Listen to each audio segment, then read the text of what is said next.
Hello friends, Patrick here. I want to share with you a short excerpt from this book that I'm reading. And the excerpt that I want to share with you is from the Epistle to Diognetus. This letter, this epistle, they don't know who the author was, so it's an anonymous letter. And the best estimate is that it was written somewhere around 124 AD. Excuse me. So within the lifetime of the apostles, within one lifetime of the apostles, essentially. And the letter was written in response to a request from this gentleman by the name of Diognetus, who was asking about the details of the Christian faith. He's saying, like, how does this work? What do you guys believe? And what is it all about? And so I want to share with you just a little excerpt, and just a reminder that these early Christian writings, a lot of them, well, most of them, I would say, were almost included in the Bible. So what happened was, if you recall, in 1611, they got together all these bishops and church leaders, and they decided which books they were going to include in the Bible and which weren't, and so on and so forth. And these early epistles, these early Christian writings were considered for inclusion in the Bible, but either for reasons that have been lost to history, they were not included in the Bible, but they were given a lot of significance, and they're still given a lot of significance to this day amongst different Christian denominations, depending on who you listen to. But these are new to me, and they may be new to you because since they're not included in the Bible, they're not very well known. Most people are not familiar with them in Western culture.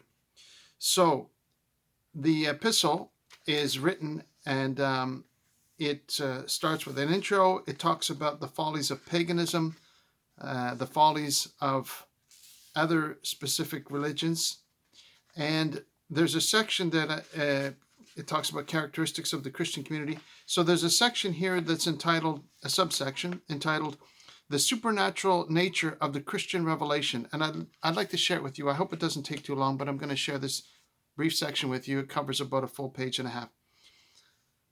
For, as I said before, it is not an earthly discovery that has been entrusted to them.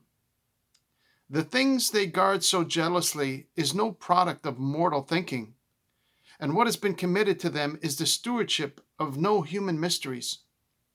The Almighty Himself, the Creator of the universe, the God whom no eye can discern, has sent down His very own truth from heaven, His own holy and incomprehensible word, to plant it among men and ground it into their hearts.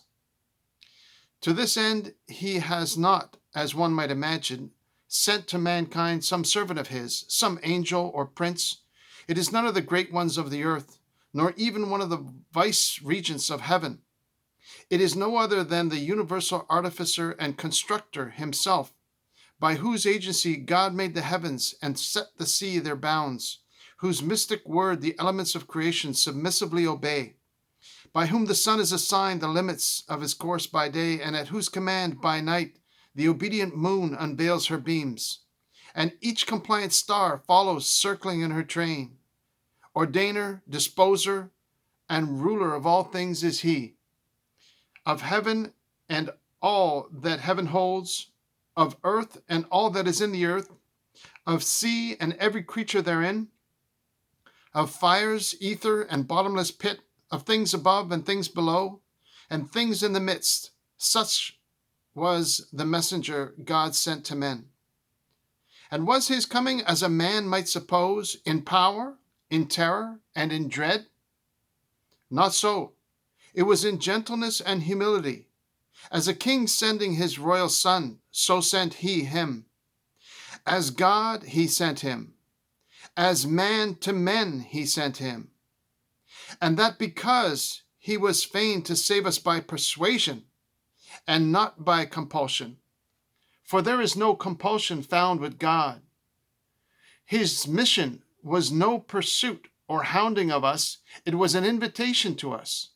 It was in love, not in judgment, that he sent him, though one day he will indeed send him to judge us. And then who shall abide the day of his coming? Have you not seen Christians flung to the wild beasts to make them deny their Lord, and yet remaining undefeated? Do you not see how the more of them suffer such punishments, the larger grows the number of the rest? These things do not look like the work of man. They are the power of God and the evident tokens of his presence. So that's just a little snippet I thought I'd share with you. It impacted my heart. I hope it encourages you this day. It was written in 124 AD approximately.